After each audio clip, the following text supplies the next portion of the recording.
welcome to our last panel of keynotes of the day, and it'll be followed by a panel of policymakers.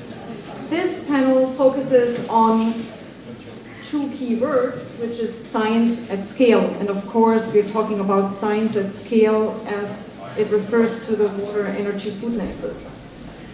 So some characteristics of our panel are, I'd say they are among the global environmental thought leaders. And they will present you 5 keynotes. As you can see, they all have the title director. They're all at a minimum directors. They all deal with environment. So really, the institutions that they lead or the institutions where they're based at have the environment at their heart. So I think this is going to be one of the themes of this panel. In terms of how we are managing it, as you can see, we have a lot. We have 5. Thankfully, everyone is here, which is excellent. We are doing it by alphabetical. We go through, everyone can speak for 10 to 15 minutes. We do not take questions and answers right after. We take them in a panel session at the end.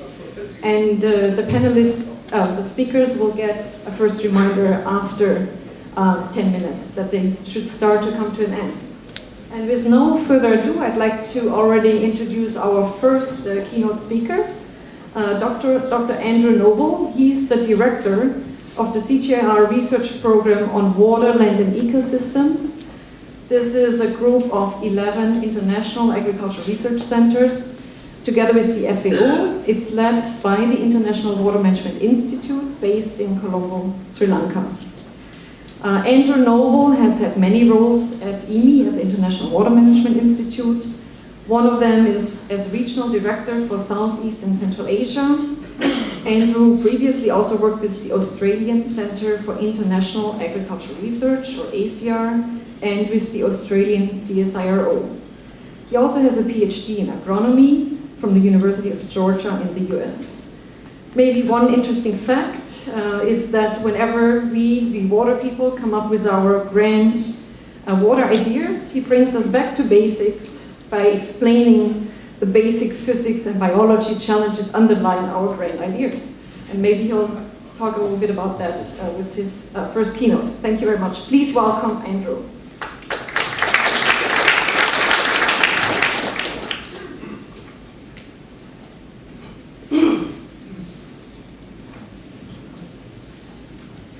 Thank you very much, Claudia, and that was a great starter.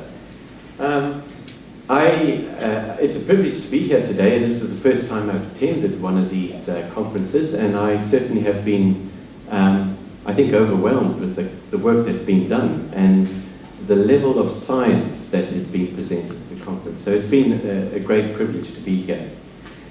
But I want to start this afternoon's session by talking about the water, food, and energy nexus with respect to WLE. And this is a very large program. As Claudia indicated, there's 11 CG centers and the FAO as partners. And they bring essentially a huge amount of expertise and knowledge to bear on some of the biggest challenges that we face as we move forward. We all know this cartoon, and I think it encapsulates some of the challenges that we face. We're talking about food, water, and energy. Within this program, we also include ecosystems. And the reason why we talk about water, land, and ecosystems is really because they're the fundamental elements of our food system. If we cannot manage these sustainably, we effectively do not have a food system. And I might add that all of these elements are interlinked with energy. So I think some of the big challenges that we face as we move over the next 2 decades, and I think they were alluded to in some of the speeches today, is the fact that the consumptive patterns of this globe will change dramatically. Particularly when you start to see countries such as India and China with a burgeoning middle class who will have huge consuming capacity entering the show. So I think some of the big challenges that we face in the future are immense and will take very significant changes to affect this. A point I'd like to bring out, and this is why we specifically are working essentially in the developing world for the poorest of the poor. And I think this schematic actually shows this.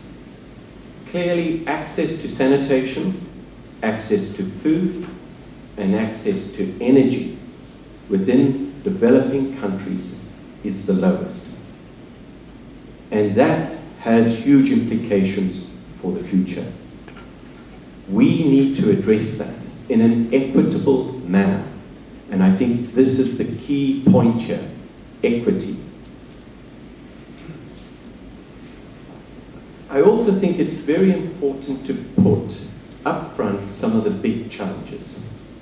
And if you just think about water within the context of the World Economic Forum, and we're talking about people that are outside the water sector, they effectively see that as one of the most significant factors where there's huge risks associated with it. I also want to point out the high value of biodiversity loss and the implications of that, which again come back to the whole fact about the fundamental resources that effectively our food systems and energy systems are dependent upon. A brief overview of this program. It is a very big program, and it has significant, you could say, investments in about 9 basins globally. We have chosen effectively 4 priority basins, and they are Indonesia and Volta regions, the Nile East Africa corridor, the Ganges, and the Greater Mekong sub-regions. And the reason for that is that if you look at it demographically, that's where the poor is. And that's where effectively big shifts are going to occur over the next 2 to 3 decades. I'd like to now just focus on 3 short examples of the type of work that we're doing. And this is by no means the enormity of the project. When you think about the project itself or the program, we're sitting with something like 135 projects that are on the ground and running today. They are worth, on an annual basis, approximately $53 million. So here you're looking at a huge program that is focusing on various elements associated with food, energy, and water. One of the areas that we're looking at is looking at equity and this whole aspect of payment for environmental services and benefit sharing. And we have very significant programs in the Andes, in Peru, in the Greater Mekong sub-region, where effectively we're trying to address some of these, what would be termed inequities, and looking at sustainability issues as we move into the future with regard to, in this case, hydropower development, and the role that communities and upper watersheds play in effectively, essentially maintaining the financial viability of many of these large infrastructure developments through effectively sharing that equity. A second area that I'd like to address is that policy arena. And this is work that had been done in West Bengal by Adeel, who's here in the audience, but it really looked at some of the fundamental problems that was facing West Bengal with regard to food production. There was great concern about a slump in the amount of irrigated agriculture that was occurring. When you start to analyze the system and the institutional structures, what you clearly see is essentially a perverse institutional system that was effectively corrupt and effectively had a huge amount of red tape. If you change the policy, you have big implications. And this work was done over the last few years, and it has had huge implications. on the amount of installed small-scale irrigation development by removing this red tape, and we estimate that it will have an impact of something like 5.6 million people in West Bengal. And it's effectively allowing that groundwater, you could say, component to be tapped in a sustainable manner. Finally, the third example is this whole issue at a global scale of the implications that we are having as a population on the planetary boundaries. And you all know about the planetary boundaries and the excesses that have been observed within two of those boundaries, nitrogen and phosphorus. If you look at some of the modeling implications, are that these will have very significant implications as we move forward with regard to pollution of our water sources. And these are staggering figures. And the question then becomes, how do we address this? And addressing these challenges will become bigger and bigger as effectively that demand for food grows. But one of those components of addressing that is essentially embedded in this whole concept of resource recovery and reuse. And where do we see that most effectively done? It's in that environment that's around cities, urbanization, the peri-urban areas. And the concept that we've put forward and are working on, and it is extremely effective, is looking at business models that essentially allow smallholder people to become entrepreneurs in this whole area of effective waste recovery. And here's an example where we've actually produced a product called Fortify that is trademarked and is actually being rolled out in Ghana, having huge implications on the use of septic waste.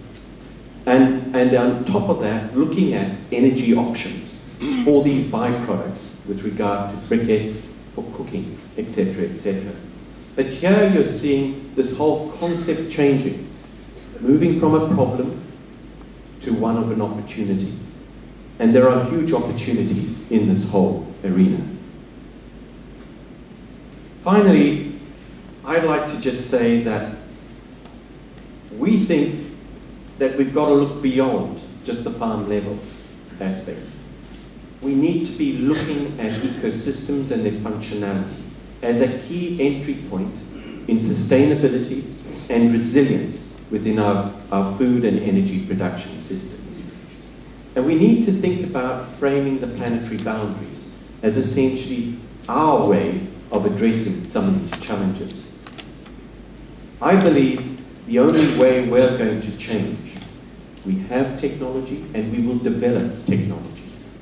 But at the end of the day, the change will occur, the paradigm shift that will occur that we all want through behavioral change. And that behavioral change will have to occur with all of us. There will need to be political will, because there will be some very significant decisions that will have to be made when we're talking about sustainability. And finally, I'd say, what we've got to be doing is supporting big and bold solutions and ideas. Because what we've got here is essentially a wicked problem. And wicked problems cannot be solved by a single silver bullet. Wicked problems are complex and will require out-of-the-box thinking. So I thank you for this opportunity, and I'd encourage you all to have a look at our website and contribute to our blog. And we are more than happy to partner with whoever would like to partner with WLE. Thank you very much.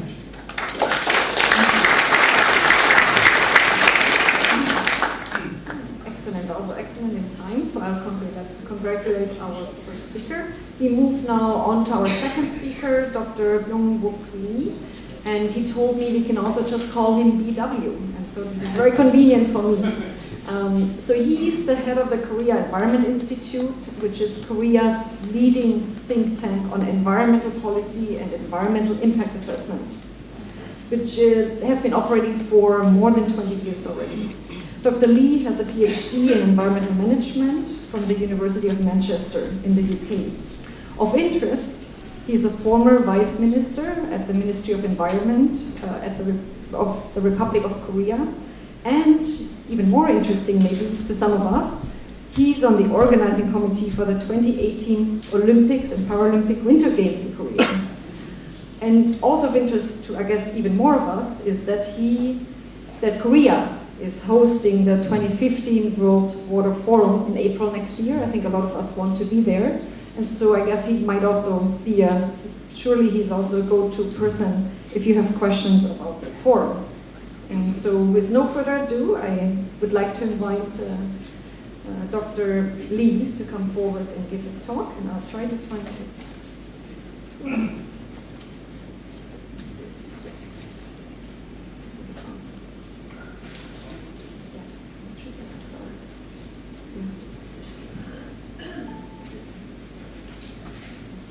Thank you very much.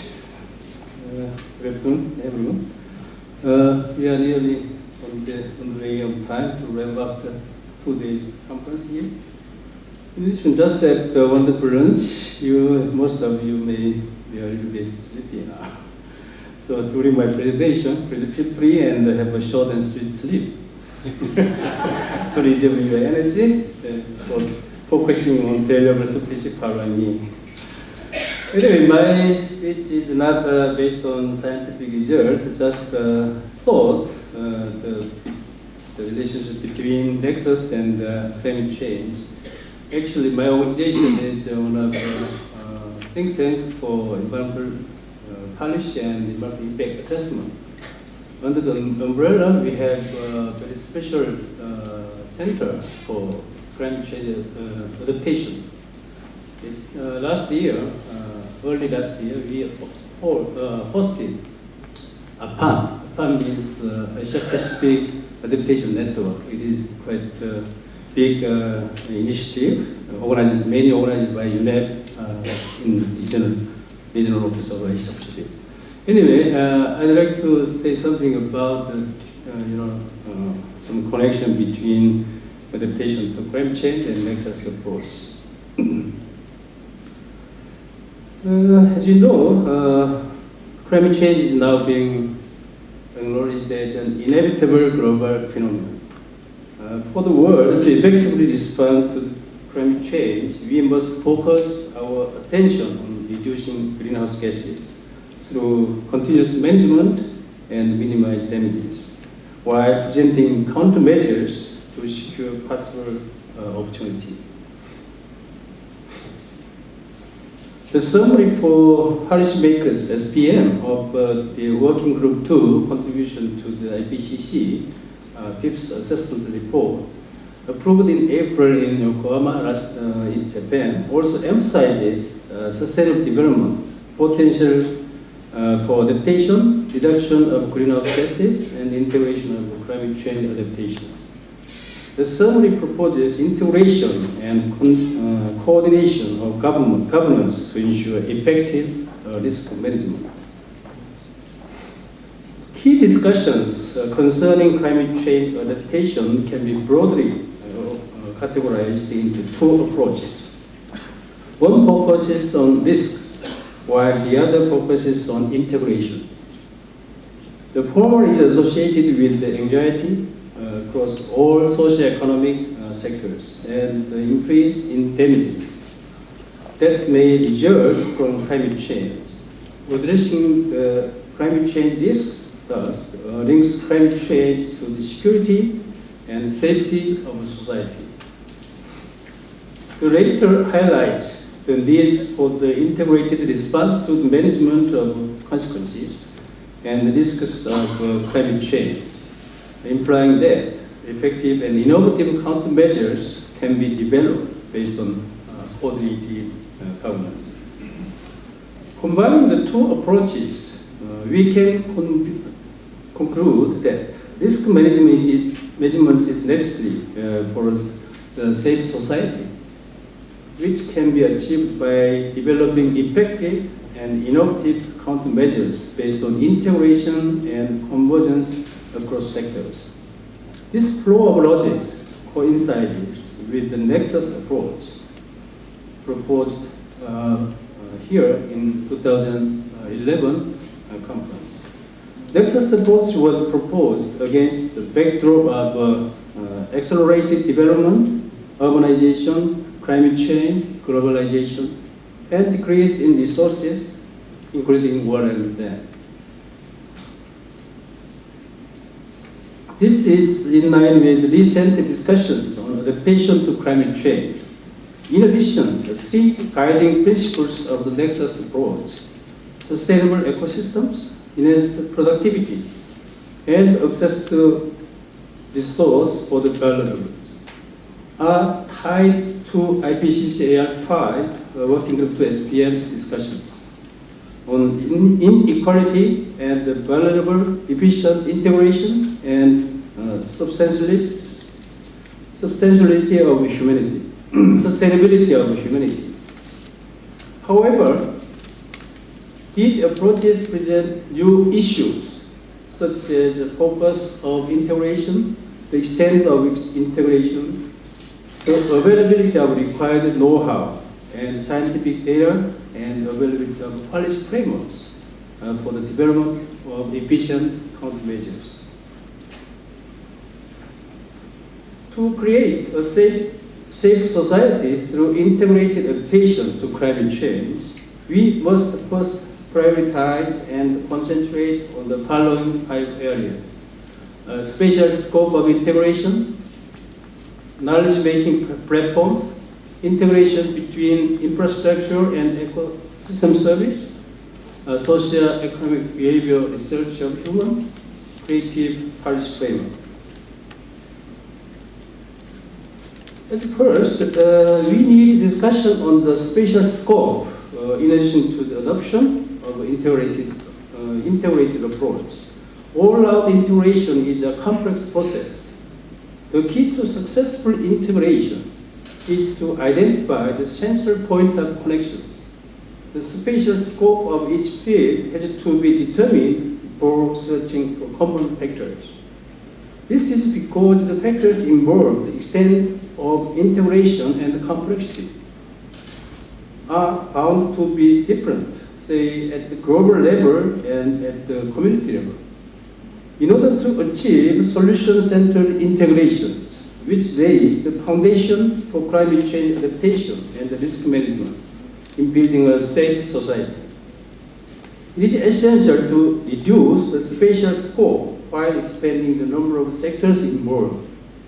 The problems surfacing in each sector need to be integrated with other regional issues. In light of this need, we would like to suggest the community as a spatial scope to which it is ideal for us to devote our attentions.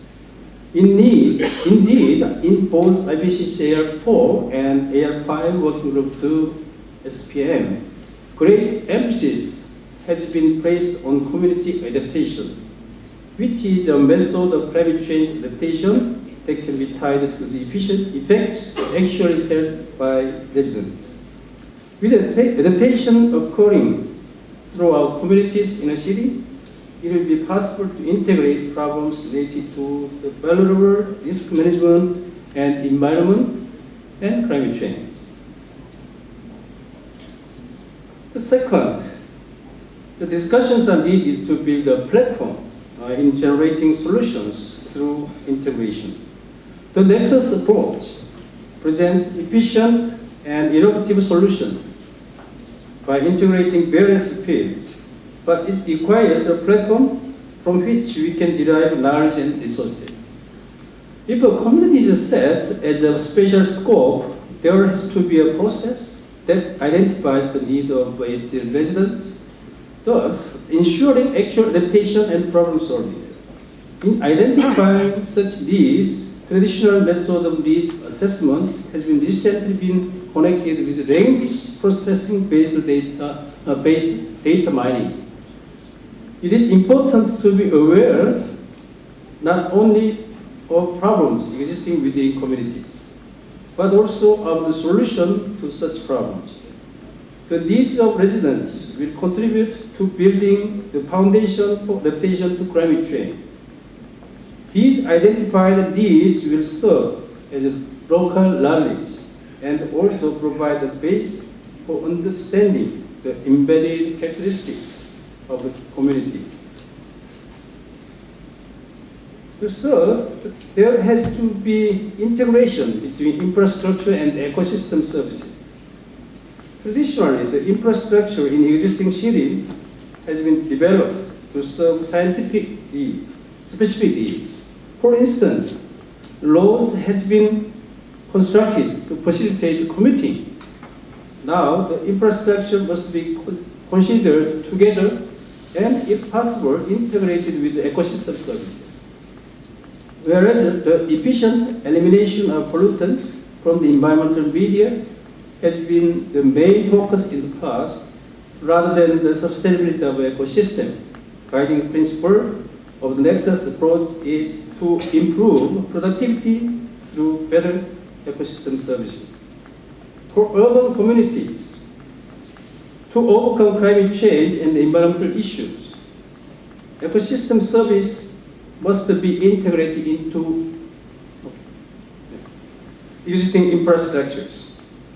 This is evident in the recent trends of emphasizing green infrastructure and low-impact development. The fourth, we require investigation and researches on socio-economic behavior in humans. Under the NExus approach, knowledge gaps rise in various areas. They range from scientific and objective data to methods and analytical models. In considering what to assign as the central point of integration, our ultimate purpose is to achieve human sustainability. Trends and models are undoubtedly important, but extensive studies are needed on socio-economic behavior. Having a grasp of how human behavior is related to climate change and the environment will secure the foundation for great integrations. Finally, a creative policy frameworks for integration must be acquired. Mutual communication has emerged as an important process in the integration of different fields. Active communication should be maintained to identify the problems relating to integration, key needs, and alternative policies for problem resolutions. In other words, an open innovation process is needed to address problems more thoroughly. ICT-based communication platform like Living Lab will be provided to accelerate integration across fields. This can act as a framework that offers new solutions to problems inherent in existing policies. In particular, to accomplish integration under the NExus approach, collaborative governance should be implemented with a focus on communication. In building a safe society through integrated adaptations, the above 5 suggestions concentrate on human-oriented problem solving. Considering how most of us are influenced by risks resulting from climate change, this will contribute to providing innovative solutions for sustainable development. The coexistence and integration of humankind and nature will be made possible through communicative and national cooperation across fields. This is the end of my speech, and thanks for your kind attention. Thank you. Yeah, excellent presentation. Now we've had two eminent environmental thinkers who both told us that we have to put the people at the center. So now we come actually to our third presentation that is not a PowerPoint. Let me introduce Johan Kuylenstierna. I'm sure I did it wrong, but I tried. He's the executive director of the Stockholm Environment Institute. SEI was established in 1989, so it's quite an old institution by the Swedish government to focus on sustainable development by bridging science and policy with an international focus and reach.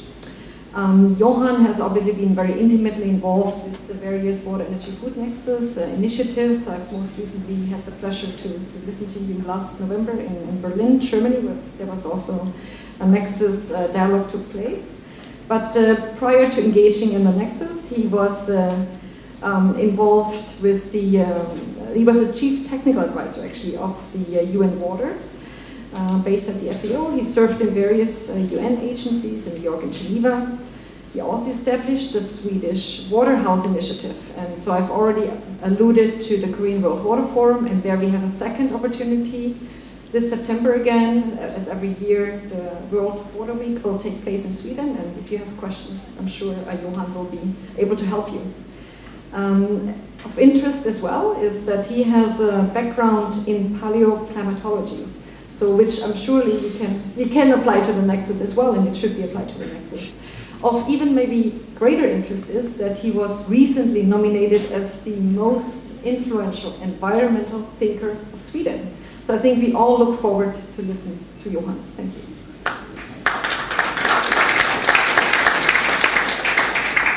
Okay, why that kind of presentation? That's sort of some expectations there. I preferred actually, Claudia, your initial words saying that, well, we have a bunch of directors now for excellent organizations. And I think that is actually a better description. And I'm lucky enough to having, you know, a number of my experts here in the room today. So I'm merely trying to represent some of the thinking work going on in, of course, an organization like SEI. I'm very pleased to be here. I think there has been extraordinary interesting discussions at this conference. SEI, as you stated, the mandate going back to 1989, bridging science and policy, that is a nexus question in itself, I would argue. Focusing on environment development is also at the core for us, which also is a nexus issue at the core, at the center, really, of development. So we have had that opportunity since 1989 trying to address these issues. But of course, we also have gone through the sort of nexus painful progress more directly. And it started off, not least in this country, in 2001, and many people are here, when Germany decided to have a nexus conference, water, food, energy nexus. And after some discussions, SEI, together with a number of partners, were awarded the wonderful task of putting together a document understanding the nexus. So it started back then. And of course, when this came to my desk, I immediately delegated this to my colleagues. So they pulled together this document, and Holger Hoff, I think he's somewhere here in the room, was instrumental in doing so. And I think also internally in our organization, this was very interesting. Science-based organization with a lot of these disciplines we are talking about in the same building, trying to collaborate, pulling together a document, trying to explain the nexus. Listening to the discussions we have here, we're not there yet. I think there are still some discussions about what the nexus is all about and how we can try to understand it. But it's, you know, it's getting there, I think. What I also think is interesting and really at the center is how we can move from a philosophy of, you know, which is quite common in science, looking at problem identification to a more solution-oriented approach. I know this sounds like a typical consultancy type thing, you know, you have to look at solutions. But it changes your mindset if you, from the beginning in a science process, also need to think through the solutions. So, implementation is the name of these sessions. And we have talked a lot about drivers of change. And there is many things you can say about this. And I will not repeat them that much because I think we talked about them a lot. A couple of things though. But first of all, you know, also the fact, what is it that we are looking at when we are looking at 2030, 2040 and so on? We are quite often talking about numbers, 40% increase of this, 30% increase of that, etc. I think that gives a false impression of preciseness sometimes. I like, and Torkild, you will be happy here, I like a Danish scientist who lived some time ago, Niels Bohr, because he stated, prediction is difficult, especially about the future. Danes are always, you know, very wise. Predictions are difficult, and I think if we are looking ahead, we have to understand that it is the uncertainty that is the norm, not the fact that we know exactly what will happen, regardless if we talk about climate change as a driver, regardless if we talk about economic development. We are working in a major project called the New Climate Economy. It's not the NExus project, it's looking at low carbon development for the next 30, 40 years. It's just a bunch of energy people and so on looking into it. And one of my conclusions is that the energy guys out there, the agri guys out there, are interested in the water, food, energy nexus. They just don't happen to go to the same conferences as we are. So I know we've said here many times at this conference that we don't manage to attract them, so they are not interested. I think that is the wrong, actually, interpretation of a fact. If we attend instead their conferences, we will hear that they are talking very much about the water, food, energy nexus. In the New Climate Economy report, there are a number of things that we have looked into as a baseline to understand these changes, and we talked about them here. A doubling of the world economy up to 2030. Yeah, that's what we are looking at. 3.5 million more people in the middle class. 40% of the increase in energy will happen actually only in 2 countries, India and China. I mean, there are so many of these drivers which I think needs to underpin our research, in particular when we talk about the global level. But they have also huge implications when we move to more regional or local level. I also think we need to better understand the political dynamics. What is going on in the political system? The political world today looks completely different from when SCI was established in 1989. We still had the Iron Curtain back then, even. We have a completely different political dynamic landscape today with regionalization really emerging, regions getting stronger, for instance, more maybe than globalization. We have scarcity issues coming up, control of resources, and to a certain degree looking more at security aspects as well. So there are many things going on. On the positive side, I also think a much more open discussions about efficiencies, which is really great, and all the economic models that are emerging, again, I would say in the hands of consultants to a certain degree, green economy, circular economy, shared economy, many types of economy, regardless, they all have resources at the center, which is very, very interesting. When we're looking at implementation and building on some of the research experience from my colleagues, and I'm sorry if I'm not interpret them correctly, but I'm trying my best at least, the opportunities to intervene in the system is really critical. When we define going into a NExus project where we are aiming at influencing different actors in different sectors, we have to consider where can we do so? Where is the best place of intervention in a system? I don't think we should underestimate, and sometimes there is a tendency to do so, the site-specificness of such questions. I mean, we try to find a model, we try to find a way of doing things, but the world is very dynamic and very different. And I think the previous speaker was, one very interesting point there was the whole issue of the socio-economic landscape. Very dynamic and different. We also need to consider timing. When do we have specific opportunities? And if we are looking at many countries, actually right now is a good opportunity. We have major transitions in energy and agricultural sectors taking place. We have a transition in Africa where we are moving from 80% dependence on actually biofuel for energy production or energy use, to a completely new energy system of the future, because this is not sustainable, maybe partly based on energy resource or bioresources, but also others. If we are looking at OECD countries, we have up to 50% of our energy system retiring over the next 20, 30 years. They need to be replaced. We tend to see this as a development challenge in more emerging economies and developing economies, but it's equally a challenge in our own part of the world. We have rapid urbanization, and this has been mentioned many times, and with that, not just the dynamics of people moving to cities, but also completely different governance landscapes, with cities actually in some cases being more powerful than countries. A completely new dynamic relationship between rural and urban areas. A major news magazine, I won't mention which one out of courtesy, but mentioned that people are now really moving to cities, so agriculture is becoming less important. There are some perceptions about productions that we need to probably get into our economies to just tell you a little bit which newspaper I'm talking about. So we have to understand all these broader political challenges. How does this then influence on the research process? And I have a number of points. And I'm sorry, Claudia, they are sort of a little bit going all over the place because I have continuously changed my presentation while listening to the really interesting presentation taking place here. So, okay. Implementation. I think we really need to move away from talking about the sort of Nexus research as an independent area. And I know some people have also stressed that we don't have a Nexus research. We have to understand much more in the research process, points of intervention, and the broader political landscape, because that's really what is shaping these points of intervention. It's the political landscape doing so. And we have to link it to other priorities, such as growth, job creation, etc. These social triggers, which are key to also understand.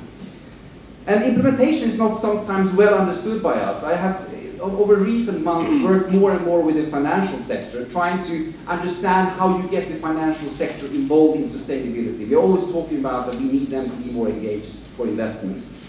And I understand, by talking to the financial sector, there are so many barriers for them to take steps that we are arguing they should do. Because of fiscal policies, because of legal framework, because of economic incentive structures. They are not moving in that direction, but it's not just driven by the financial sector itself, it's actually the political landscape shaping that. I don't think we need to spend a lot of time on the definition of the Nexus. We heard yesterday, which I think is really nice. We can have it as one concept, but with many different modules, depending on what the needs are in specific places. We can add climate, we can add land, we can add whatever is needed. We shouldn't get stuck in a specific module. We need to also mainstream the discussions much more and broader into development agendas, regardless if it's at global level, national level, or even the local level. We have to look at the benefits, but also some of the risks, and it's interesting, depending on which actors you're talking to, you have to shift that word, benefits or risks. Again, if you come to the financial sector, they for some reason they always talk about risks and how to mitigate risks.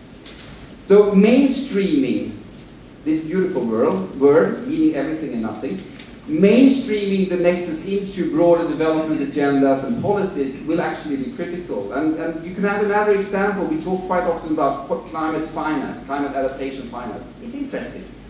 But it's never going to be anything to just a drop in the ocean compared to all other investments. If you can mainstream adaptation into energy investments in more general sense, that's 1,000 more powerful than having a climate adaptation fund in place. So just as being a bit provocative. I also think we have to understand in the research process that there are very strong vested interests in these issues. Talking about agriculture or energy, we have the whole issue of the carbon bubble. We have the whole issue that that private companies are investing still 500 billion per year to find new energy resources, fossil. And that's only 25% of all investments, actually. So there are very strong economic vested interests that will counteract what we believe are the best ways forward because they are building on completely different sets of priorities. And we have them in agriculture as well, of course. The willingness to change is not necessarily there because there are so many other perspectives. My final point is more linked to what you could say a micro level. The issue of joint problem identification, I think, is key from the beginning of any research going on within the Nexus. We have to involve the stakeholders from the past. We said that also yesterday. Coming with a report at the end of the process is not as efficient as involving them from the beginning to understand what the questions really are. What are the priorities, issues, and questions that we have to raise in order to be relevant for solution-oriented, in our solution-oriented approach. And for doing so, we have to understand the political landscape because there might be key stakeholders which we have not yet identified, and there are also interrelationships between them. We have to build our work also supported by models and tools. So this is the only advertisement I'm doing because it's such a nice little tool. SCI has been working on integrating our water and energy models and also included aspects of, for instance, land and bioresources in weekly. And in modern ways, this is what you need. You only need this today to travel in the world and solve all the Nexus issues. And if you want one of these for free, my colleague sitting over there will be happy to hand you one. We have to look at transferring and upscale. That's a key thing from the beginning. How can we transfer and upscale experiences? And we have to include always an economic analysis. I really strongly believe that. I'm sorry to say, as a natural scientist and paleoclimatologist and everything, that economy is unfortunately steering development, whatever we are arguing and want to say. So by ending, I think there are really a lot of opportunities right now. I'm not at all pessimistic. Someone said that if Martin Luther King would have been an environmentalist, he would have started his speech by saying, "I have a nightmare." He didn't. So I actually would like to paraphrase him and say, well, we should go ahead saying that I have a dream. I think it's really possible because we have so many transformative changes taking place right now. We have many places to intervene in the system, from local to global levels. With the SDGs, with development perspectives in many countries, and with a stronger realization of resource scarcities. So let me end with 2 quotes. Quotes are so great. You realize that smart people have said anything you want to say before. One thing that I really feel symbolizes this conference, and that's great, science conferences should be like that. Good questions outrank easy answers. On the other hand, if opportunity doesn't knock, build a door. That's what the engineers would say. So I'd like to end with that, and I hope it will spur some discussions in the panel later on. Thank you very much.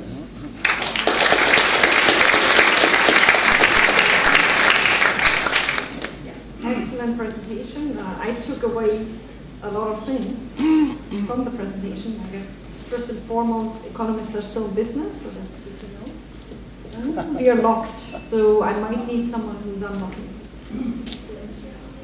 I'll just another one is that instead of making constant advertisement for water conferences like Stockholm or Korea, I should make advertisement for energy conferences. So because instead of going to our water conferences, it's time that we go to the energy and I guess also more food-related conferences. I think that is a very important pointer because probably at those conferences they lament that these water people never show up because they just hang out at the water conferences. So I'd like to now introduce our next speakers, Dr. Joe Alcamo. I think all of you know him here. He has been one of the original, I think, co-chairs of the Global Water Systems Project. He is currently the executive director of the Center for Environmental Systems Research at the University of Kassel, where he focuses on the development and application of global environmental models. Before returning to this eminent institute, he was the chief scientist at UNEP. That sounds like a very interesting position. He also had stints at what is now PBL in the Netherlands, where he contributed to the development of image, and at the IASA. Going back to the quotes of Johan, I have a feeling that Joe, when he was younger, he must have read Niels Bohr. Prediction is difficult, especially about the future. I think all his life, all his career life anyway, he has been working on proving Niels wrong. Because his specialty and what is really interesting about him is that he has this permanent quest to develop forward-looking, environment-focused scenarios and associated modeling tools. And with no further ado, I'd like to invite Joe to the stage.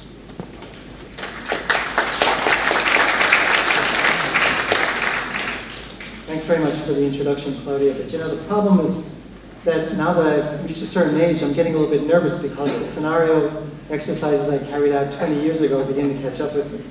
So in a way, most people like to live long, but I'm getting more and more nervous every day.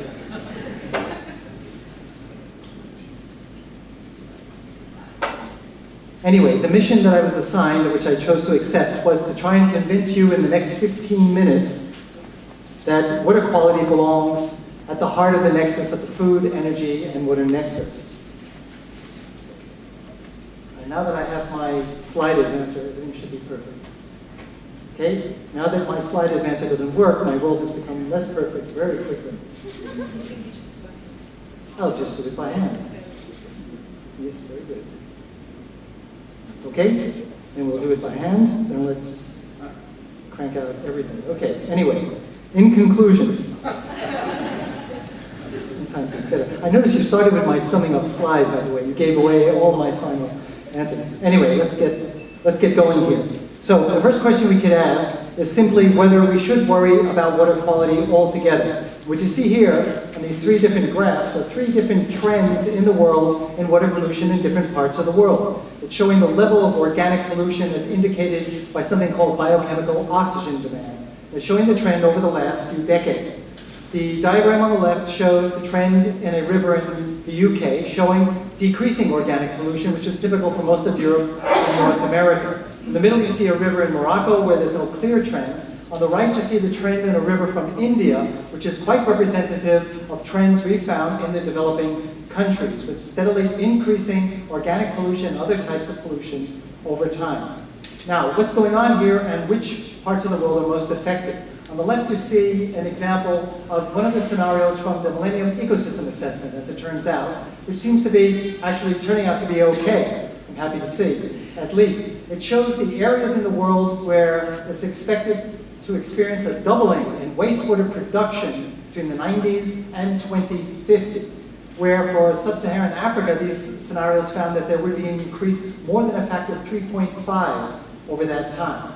And what's going on is, first of all, the positive development that we are expanding public water supply throughout the world.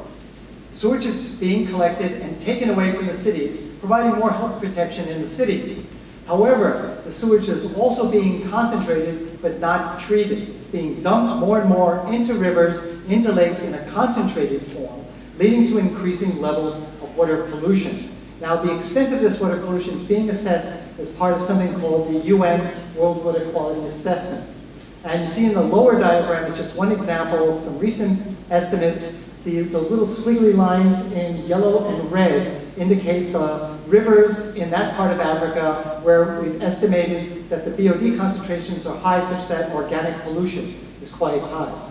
Now, even if water pollution is increasing throughout the world, why should we be concerned? Well, you could just say, why don't we just treat the water some more before we drink it? Well, the problem is that there are millions, hundreds of millions of people that still on a daily basis come into contact with surface water for cleaning, for bathing, for cooking water supply, etc. Despite the progress in the MDGs, it turns out there's more than 760 million people in Africa alone that do not have access to improved water supply. For them, on a daily basis, their water supply are the rivers and lakes in the world. Now, this is a definite health risk. One survey in East Africa pointed out that in their survey, covering Kenya, Tanzania, Uganda, in rural areas, about 1/3 of the people, 1/3, 1 out of 3 people that comes in contact with surface waters is subject to intestinal sicknesses on a continuous basis. 1/3. Now, we're not just talking about health risks, we're also talking about economic factors, because the freshwater fishery in the developing world, which is endangered by water pollution, has economic value, has substantial economic value. It's worth about $6 billion per year. That's the freshwater fishery in the tropics alone. And of course, there's the food security issue, in that many people in the developing world depend on fish, freshwater fish in particular, as a source of animal protein in their daily diet. So if you're concerned about rising water pollution as I am, then you're concerned about the connections about water pollution, how it interacts with important issues of food and energy, etc. I'm going to give you 3 examples in the little time that I have about how water quality is intimately connected with the food and energy and water nexus. So first of all, the simple fact of the matter is keeping water clean is expensive.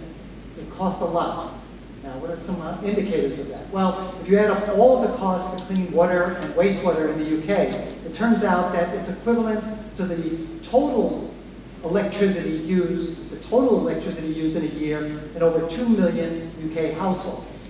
And if you were to subject a city in Africa, a typical city with typical wastewater loadings of 1 million people, it would take the energy that 40,000 Ghanaians use in each year in order to keep those wastewater treatment plants going. Not that Ghanaians use particularly a lot of energy, but just to give you the scale of the kind of electricity requirements of wastewater treatment.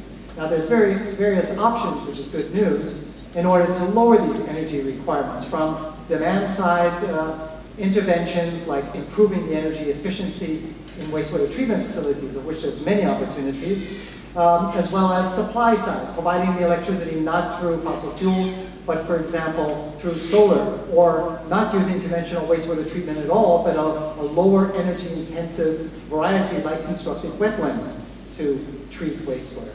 Or you can turn the argument on its head and say it's not an issue of the energy requirements of wastewater, but it's an issue of using wastewater to produce energy. For example, a recent South African study found that if you were to exploit the full wastewater flows in South Africa right now, for example, by growing biomass and then burning the biomass in treatment plant, in power plants to produce heat or electricity, you could cover 7% of the total electricity used in South Africa in a year.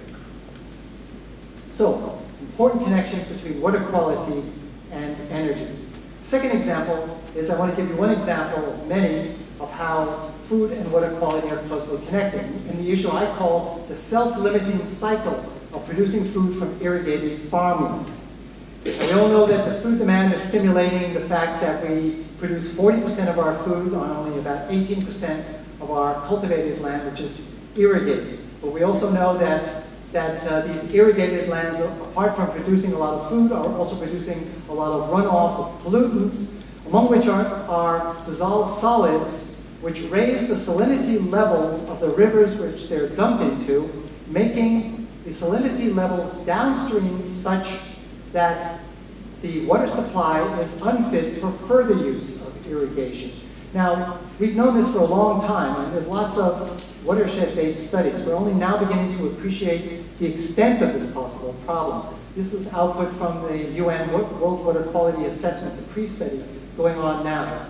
The lines that you can see them that are red and yellow in that part of Asia, which is shown on the map there, are the stretches of the rivers in India, Pakistan, and other countries in that region, which are restricted in use, which are partly or moderately or severely restricted in use because of their high salinity levels for further irrigation uses. Now, how do the numbers add up? It turns out, these are just preliminary estimates, but they're important because we get to grasp the importance of water quality when it comes to food. It turns out that because of high salinity levels, according to these preliminary estimates, around 8,000 kilometers of India's rivers are slightly to moderately restricted in use for irrigation, and a further 6,000 kilometers are severely restricted because of high salinity levels, adding up to around 30% of all of India's rivers.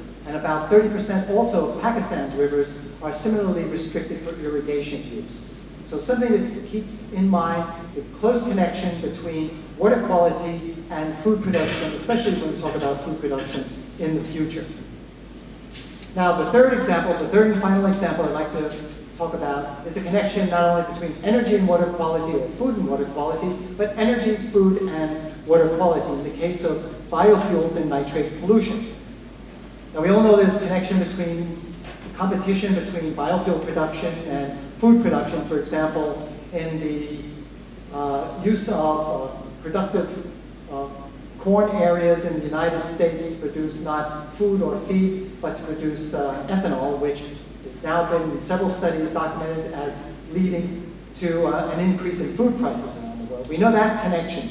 What I want to talk about is another connection, and that is what I call the energy-water pollution energy spiral, an interesting connection of interactions. We know that this ethanol production in the United States and raps production in Germany and other biofuels around the world is driven, of course, by the desire for energy security, partly by climate policies, et cetera, et cetera. We also know that it's leading, in some cases, as compared to the previous crops, to increased fertilizer use, as well as all kinds of different kinds of water and air pollution problems, among which is the contamination of groundwater in the United States used for drinking water in the Midwest, where the maximum corn production is concentrated.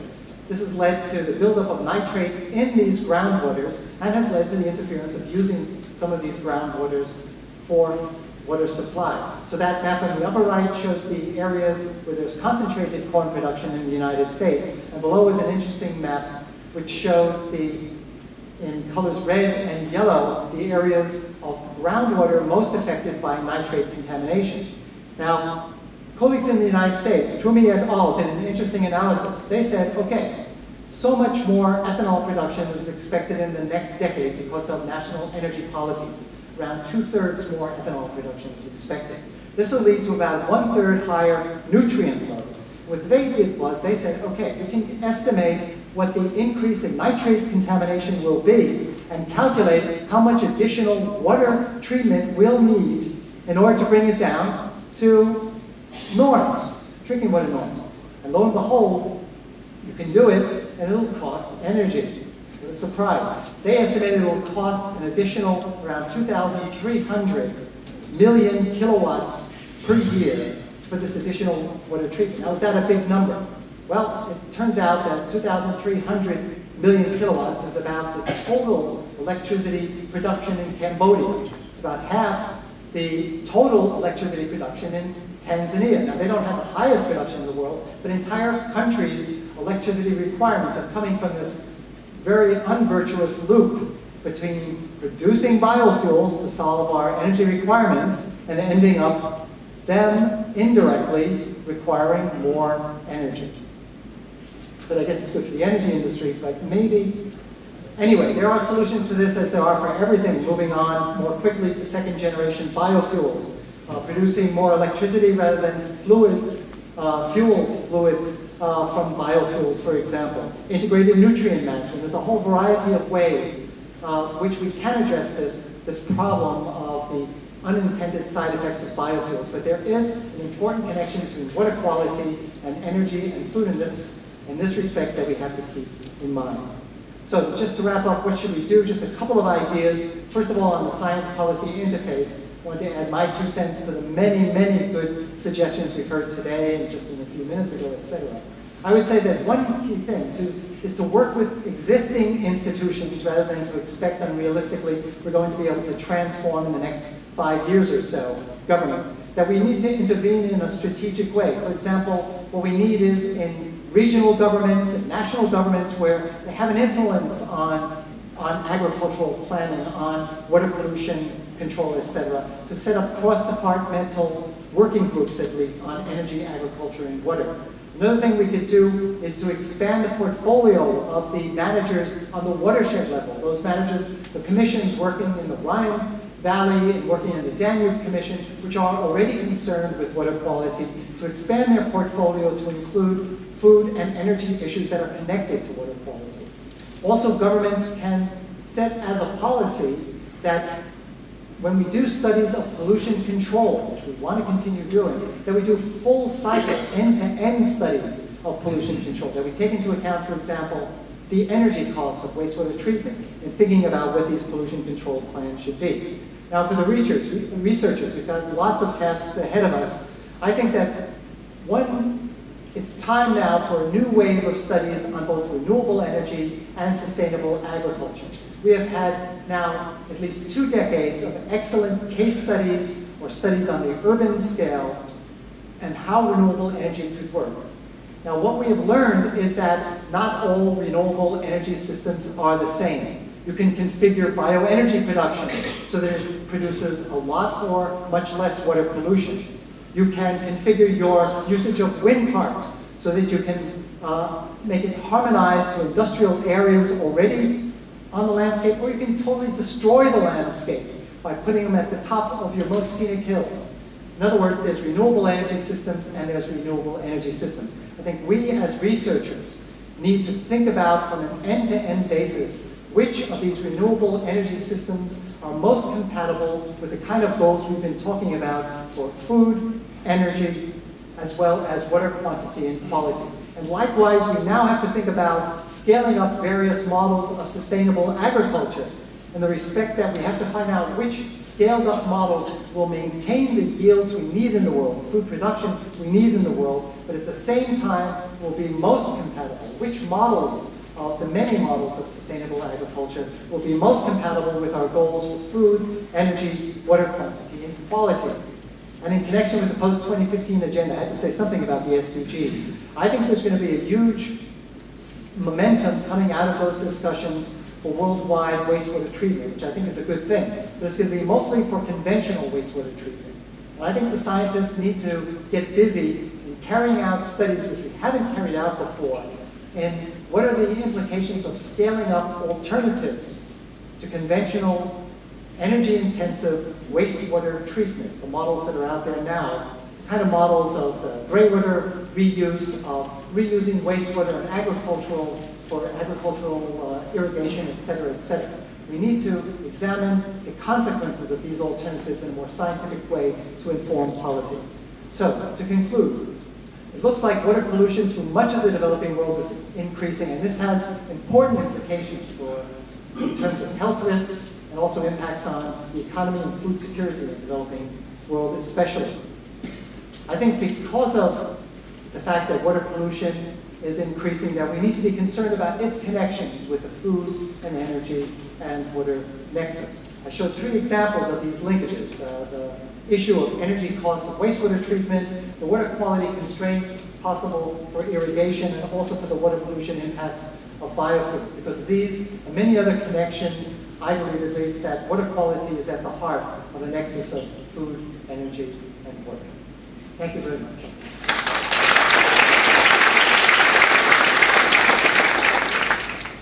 I mean, that was really very excellent, very exciting, interesting talk. And what I was struck with was the slide on irrigation that is restricted, water that's restricted for irrigation use because of high salinity level. I guess Andrew Noble must already also have paid attention to that.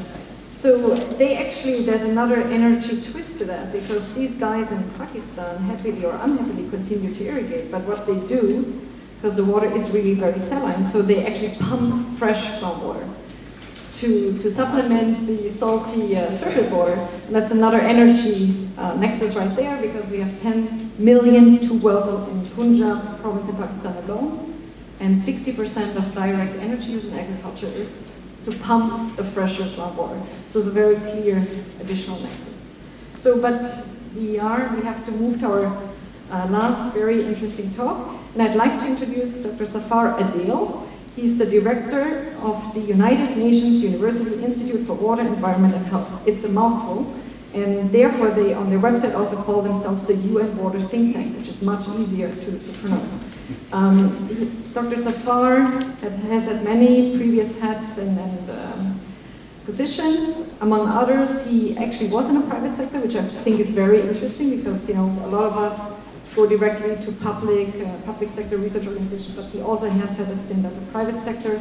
Of interest, maybe also, what I felt must have been a Herculean task was that from 2010 to 2012, he coordinated UN Water. And what is UN Water? It's a group that coordinates water-related work in 30 United Nations organizations and a number of international water organizations. So talking about coordination, nexus coordination, I think you can actually give us a lot of pointers on how to do that. With no further ado, please look forward to your talk.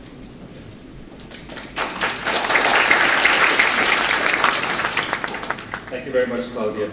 I thought by this time everything I wanted to say would have been said, and I would just wipe my hands and walk away. But actually, I think I have also the luxury of taking a step back and looking at the very interesting contributions, and to think a little bit about how we move forward and how we bring science to bear on some of the challenges that are coming in. And institutionally, since we are the think tank in the UN system that focuses on water, environment, and health issues, there's a bit of a vested interest in identifying what these research directions are. So that basically is the crux of my presentation, where I look at both the issues of science and scope, which were or science and scale, which were the main themes of this session. And my starting point is, I think, very much in line with what my colleague Jakob Renner said yesterday, that we don't need a new scientific discipline that addresses scientific issues, but rather we need to use the existing mechanisms to actually take us forward. And I think I fully agree with that, but still I think there are some very interesting domains of research which emerge from the discussions that we've been having. and I've been paying very close attention to these discussions. I think in order to really wrap our minds around this, perhaps I would like to start with where the original Bonn 2011 conference had left us in terms of the policy and institutional responses that are needed for achieving what I call the water, energy, food security.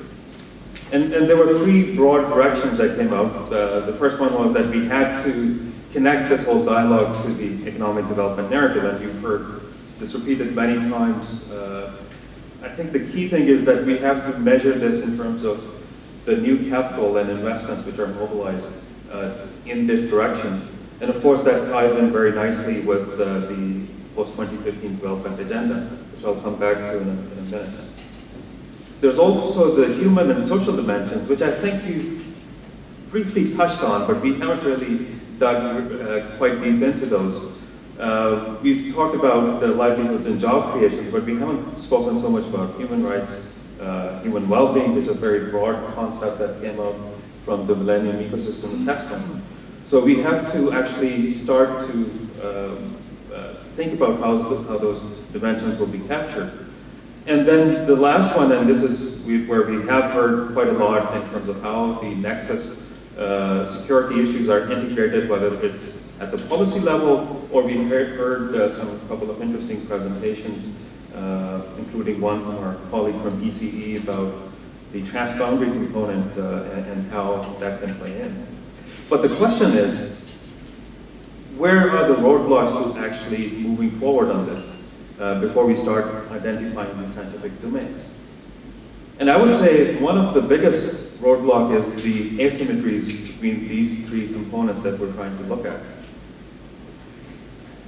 The biggest, I think, asymmetries in the public perception, I think energy and food are many times, and quite rightly so, viewed as a commercial good, whereas water may be seen as a public good, or it may be seen now after the 2010 General Assembly resolution as a human right. So it puts a very different flavor on how water sits within this nexus. Similarly, the history in which how it has been provisioned is very different, and there's a mindset in at least public's perception that food and energy is something you pay for, and if you don't get it, then you go out on the streets. And that's the comment I made yesterday, that there are rights for when food becomes too expensive or energy shortages, but I've never heard of rights for water issues. Again, I remain to be corrected on that if someone can point to one. The second biggest asymmetry is that there are drastically different economic scales at which these operate. At the moment, the water sector, if I can call it that, although I hesitate a bit using that term, it is about $500 billion. The energy sector, even conservative estimate, is about $6 trillion. There's variability in how food is scaled, but it varies between $4 to $5 trillion a year. So there's, at a minimum, an order of magnitude difference in how these sectors operate. And that actually drives a little bit how they engage with each other. So it's not so much a question of whether we show up at energy conferences or food conferences or not, how they view the universe. And we've seen this in Canada, for example, where the energy sector said that over the next 25, 30 years, water was not an issue of concern, and even climate change was not an issue of concern. Okay, well, interesting. Maybe I'm oversimplifying their thoughts. But the point is that this asymmetry actually causes a very different interaction. Now, there's partly good news. We partnered with the Stockholm Environment Institute and UNDESA last year to look at the cost for delivering on the Sustainable Development Goals. So we did a sort of a global scan of everything that was being offered. And the conclusion we came to was, by adding up all the bits and pieces of the puzzle, that you need somewhere between 1 to 2% of the global GDP to deliver on everything that we want. And that equates to roughly between 1.2 to 2 point something, 2 or 3 trillion dollars. So there is a possibility for actually increasing our game to the next level, although it will water will still remain a younger brother or younger sibling to the other two sectors. The relative strength of the ministries that deal with these issues within the government, and I'm maybe oversimplifying, is also starkly different. Typically, the environment ministries that deal with water issues are the weaker sibling or the weaker cousin within this government family of ministries, and that has significant consequences. There's also a disparity in the geographic scale in which these three domains operate. And when you look at the national scale, certainly the water management would follow typically the river basins, whereas the food and energy typically is the policies are coming out at the national scale. And that actually amplifies when you go international and at the global scale. And finally, there's a huge asymmetry in the research and development investments that we are making into these three domains also. And it was difficult to come up with numbers around food research, but energy research actually is very easy to find. There's annually between $3 and $4 billion are being invested into research and development around energy issues. It's actually very difficult to find figures around water. What I could find for 2011 was that there was about $500 million collectively invested in the EU countries, or you can expand that slightly to say that was the OECD investment in water research and development. So again, there's a huge disparity that leads to the asymmetry. So we have to keep in mind these asymmetries and what the scientific research can do to address those, as well as some of the other broader challenges. So I will present to you 5 domains which I think are areas where we need significant more research focus. The first one is to identify and quantify the trade-offs. And this can sort of unravel a little bit of the disconnects that we see in policy development and to actually get to a point where you are analyzing these asymmetries, and some of these actually operate more on the national scale, which I would argue is the better scale at which to try and unpack this. The second area is that of benefit sharing. And from anecdotal experience that we've had in our research institute, those kind of benefit sharing exercises can actually help understand where you can actually bring the nexus to an operational stage. So for example, in transboundary situations, we found that it's actually quite challenging to bring together players on the table if you're just talking about water benefit sharing. But when you throw in energy and more rarely food, you actually start to see some easing off of the tensions. Similarly, we've already heard about in this session about the benefits to climate change adaptation. I would argue also to mitigation. There's, at the end of the day, increased societal resilience and disaster risk reduction, which is an accrued benefit that can easily be quantified already. The interesting bit is that we can also look at the risk analysis, and basically in order of getting to quantifying and valuing where the risks are. And I'll come back to that in a minute. In terms of the development agenda, the most obvious one is that we need to look at the post-2015 agenda and the kind of study I just spoke about we need to do more of, and particularly from the entry point of the nexus.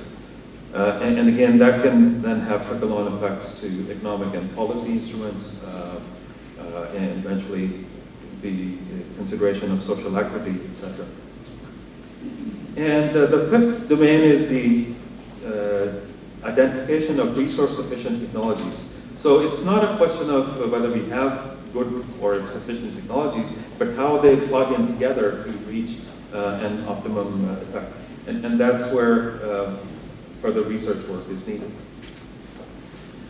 And just if I zoom into the post-2015 development agenda for a minute, we think that there is a significant room for providing the evidence base, and this point I think was also made yesterday in one of the presentations, that in the absence of that evidence, the governments would have no incentive to actually take this on board.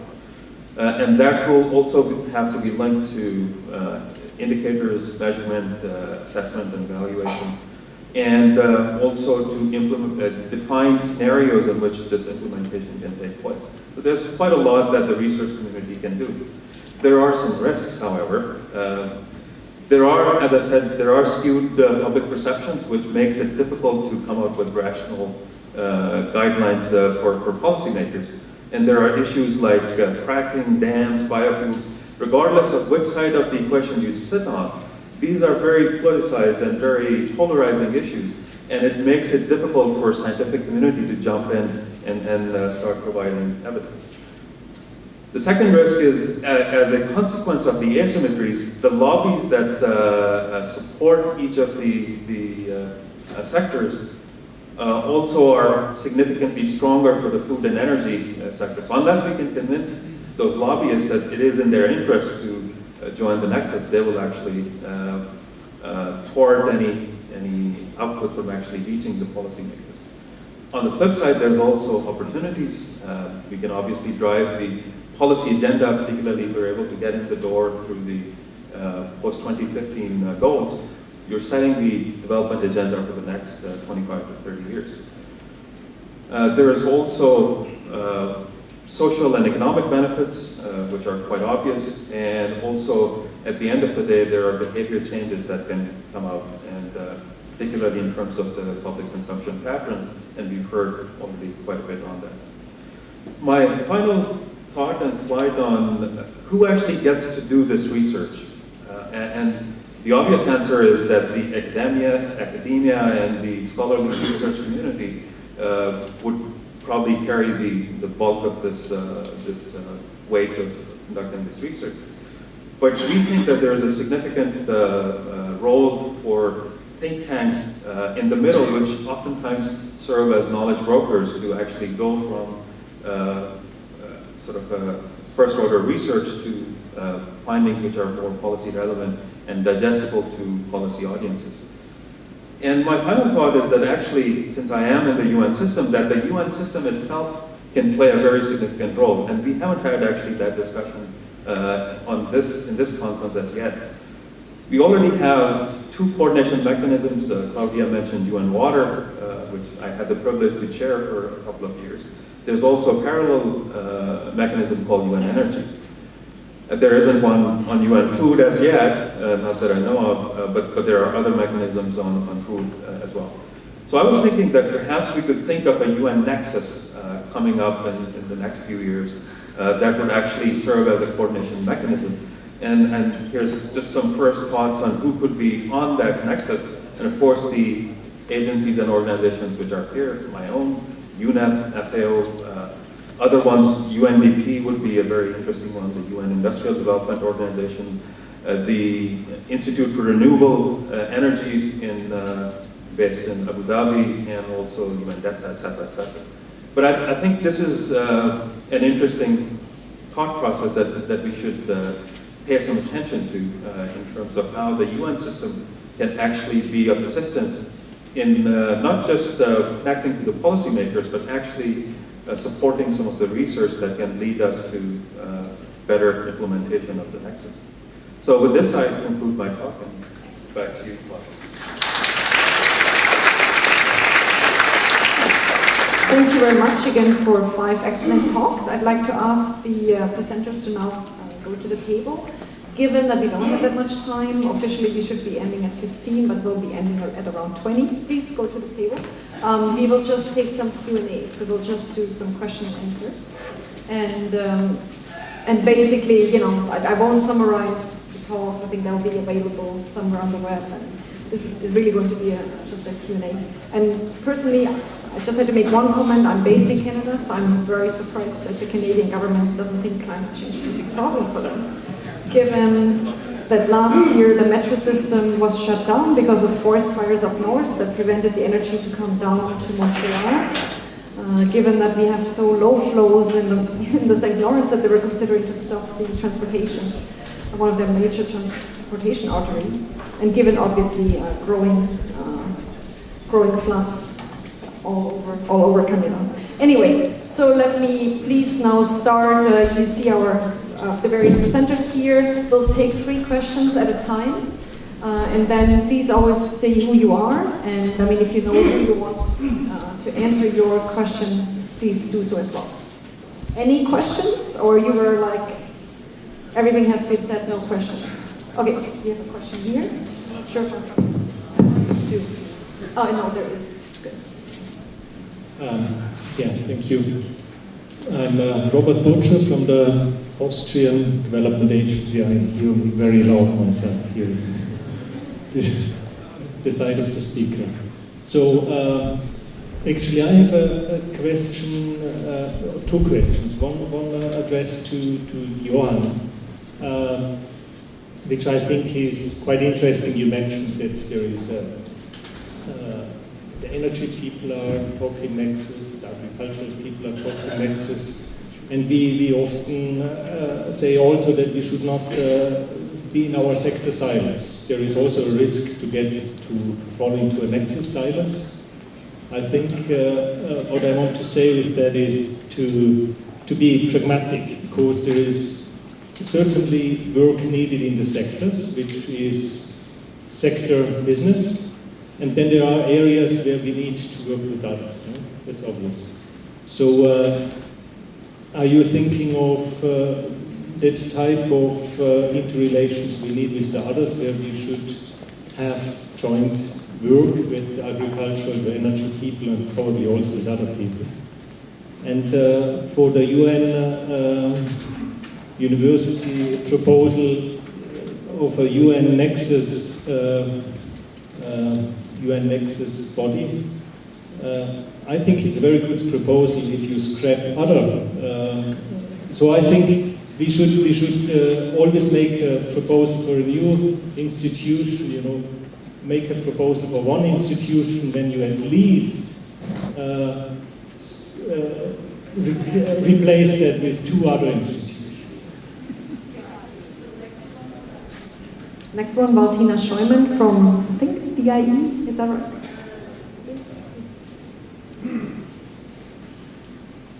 So thank you very much. I was very glad that Zafar mentioned, this kind of asymmetries and imbalances between bureaucracies. And I always wonder, we are looking at the energy people, looking at agriculture, looking at the water sector. But what you rightfully mentioned, if we look at environmental bureaucracy, a topic, water quality is among their concern, then it becomes very, very weak. And they are, I don't know if we can say they are in a silo, so they are really the little brother of almost everybody. And I think one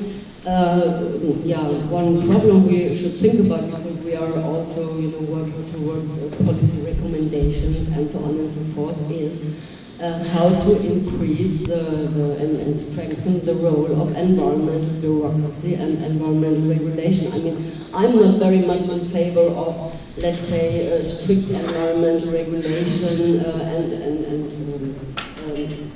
not providing incentives for the sectors. But we have, in most countries, we have a liberalized agriculture, we have a liberalized electricity supply, at least.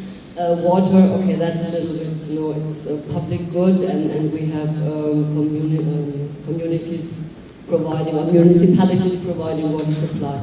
But yeah, and I mean, we are faced with all these liberalized sectors, and I think sometimes we should also make clear that in this respect we need more state. I mean, that sounds really strange. I'm not in favor of strict regulation, and because I'm German, so even more in favor of law and order. But look at all the countries. Everywhere we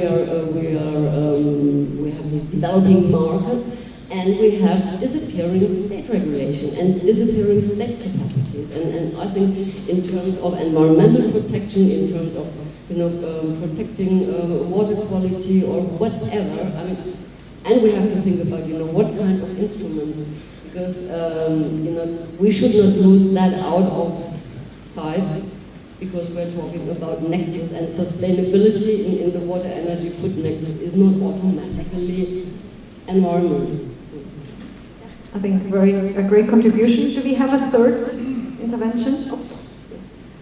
Well, I mean, yeah, one of the two people on that end, if you can reach them. Hi, my name is Sarah and I'm here from the Environmental Communication. My question is mostly for Johan and for Zafar. I've been working on the Sustainable Development Goals, and one thing that I have noticed and has actually really annoyed me is that most of the interventions, obviously it was divided thematically and regionally, but most of the proposals come in, Zafar, you mentioned the water document that you sent in, and then you see energy one, or you see a food one. So people are very, which is understandable, very stuck in their specific sectors, and those are the proposals that they give to the Open Working Group or whoever. But right now, the Open Working Group is in the final stages of finalizing their document, and I think a really good use of time would be to put some water, energy, and food people together, go through the draft documents, map the interlinkages between the WEF-Nexus, and present it to them before they do their final reports for September. And I just feel like we're talking a lot about how we can influence the process, but now is a really ideal opportunity to do so. Okay, thanks. We are taking a forced, because just behind you there was one more query, and then we give it back to the panel. Advice from Newcastle University. I just wanted to follow on quickly about the point on regulation, which I thought from Johan Alcomo's talk.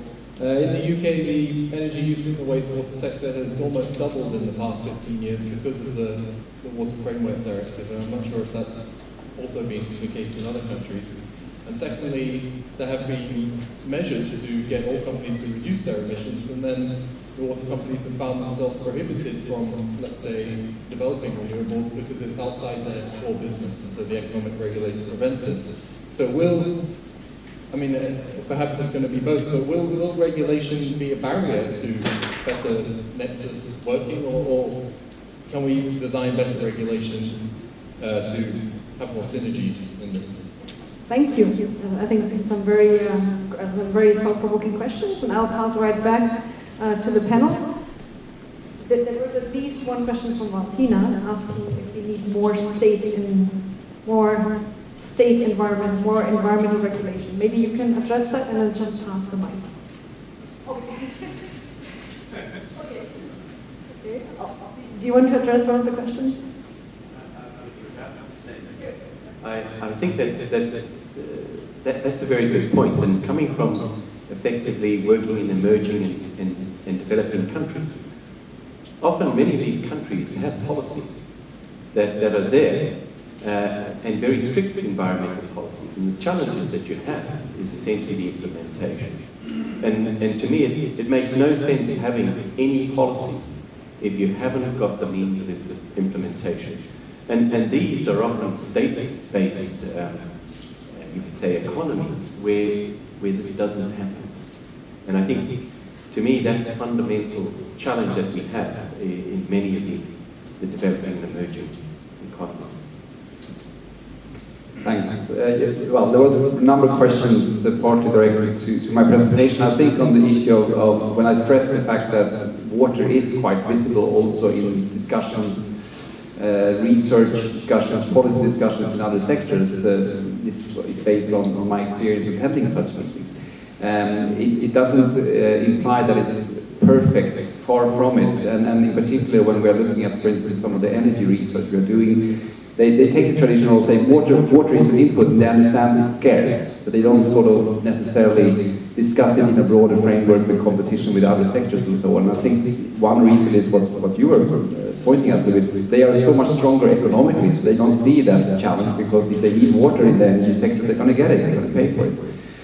So there are these kind of, but they understand the scarcity dimension. When it comes to joint planning, I think I have my colleague standing in the back there, Luis, working in Ethiopia, at the more national, local level where the Nexus is really playing out. There we must have really integrated research taking place between the sectors to really address key issues there. So I think it depends a little bit on the scale and so on. On the environment, just to stress one thing, I partly will say that one problem we have, I would be okay with strengthening environmental governance, environmental ministries and so on, but I also think there might be a challenge that we continuously, in a way, we stress that the environment is a sector by itself. And it can sometimes almost be a negative rather than saying that environment should really be mainstreamed into other key decision making. I know this is a challenge, I know we can discuss this forever back and forth, but I just want to raise that as one aspect.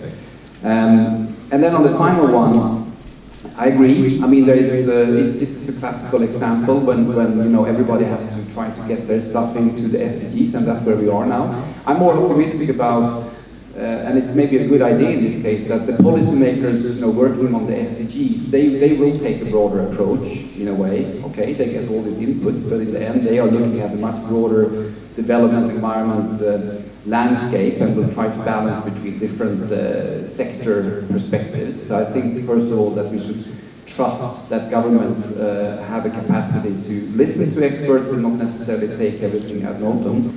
I would like to, just give us a recommendation. We have something called the Independent Research Forum, where SEI, together with WRI and IID, ODI, and a number of organizations, also from the South, research organizations, are doing exactly what you're talking about. We have actually gathered and offered a place for UN delegations to meet outside of the UN building and discuss exactly the nexus perspectives of the SDGs.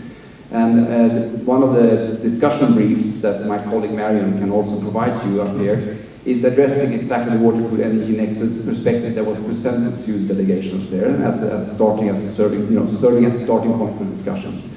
So, but I think key sector inputs are also very helpful. We should not shy away from the fact that we need experts telling the expert story and why this is key. But then the integration should be at the political level. That's what we call politics. Okay, thank you. I think there were 3 questions pointed at me, so I'll take them one by one. On the notion of UN-NExus, just to clarify, what I'm talking about is a coordination mechanism that would actually sort of somehow coordinate and enhance the work of UN agencies which are interested in those issues. And this is the pattern that we've seen on UN water, but just the 3 or 4 people, and Johan and I were working in this secretariat together, that you can actually make a huge impact if there's a mandate from the top leadership in the UN system. And on that point, just about 10 days ago, that top leadership, all the heads of UN agencies, met with Ban Ki-moon in Rome. And one of the key things that came out, and they discussed specifically UN water and UN energy, that this approach of, instead of creating a new UN organization, you create a coordination mechanism that coordinates a dozen or 2 dozen, or in the case of water, 3 dozen agencies. That's actually quite cost effective. But I would agree with you that if you were creating a UN nexus, then you probably don't need UN water or UN energy. Let's see whether that actually happens. In terms of the environmental ministries and how to enhance those, I edited a book on environmental governance in East Asia about a decade ago. And one of the key things we found in the 5 countries that we looked at was that creation of an apex environmental mechanism is a great way to enhance the role of environmental issues, and it actually boosts the environmental ministry's standing from a junior cousin to perhaps an equal sibling in the playing field. And Thailand was the classic example where they not only merged a number of divisions, but they actually created a new environment ministry which carried a lot more punch. So that, I think, is a key way of increasing the game. And I think by extrapolation, you can use the same argument for Nexus. And I know I'm going against the conventional wisdom that was being said yesterday and today, that we don't need to create new institutions. I would actually argue that you need to create apex coordination mechanisms that can actually help make this nexus happen. And the last question about the work of the Open Working Group and how we can contribute and how NExus will go in. I think the work of Open Working Group is already a little bit siloized, unfortunately. And for water, for example, from the background document that I've seen, they're looking only at drinking water and sanitation, and to some extent disaster issues, but not this comprehensive overarching water goal that we were hoping for. And it's a problem, and it's also an opportunity that we can now start thinking about where to park the NExus issues elsewhere, water issues elsewhere in this whole slew of SDG. So if there's a team that's being put together to advise the Open Working Group, I would sign up for it today. But I think our more effective way is to actually produce evidence-based that the member states will be listening to when they sit at the negotiating table starting in September this year. That is, I think, a much more important entry point at this stage than the Open Working Group by itself. Thanks a lot. I like to promote transformative thinking and quick changes in a lot of areas. But I have to say honestly, when we're talking about what to do with respect to governance of promoting NExus thinking from all levels of government, I would really recommend an incremental approach. I just don't think that it's the time for new institutions. So I'll line up with Zafar on that, I think that what we need to do is expand portfolios of those in government that are responsible for different areas of resources in the environment to include perhaps other responsibilities. As I mentioned, maybe water quality managers now have to bring in considerations of agriculture in their river basin, things like that, plus setting up new cooperative mechanisms. I think that works.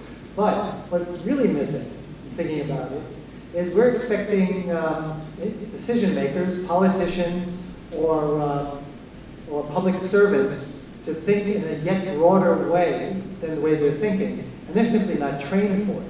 So one thing, I missed the sessions yesterday, unfortunately, but what I would say is that a really key factor here in this entire discourse is what are the universities going to do about making the future decision makers fit to deal with this new complexity of problems that we're talking about.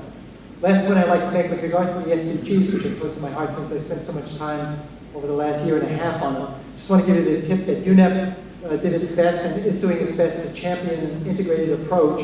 If somebody wants something in writing that you could use as ammunition, which is being used partly within the negotiations now, look up a publication called Embedding the Environment in the SDGs.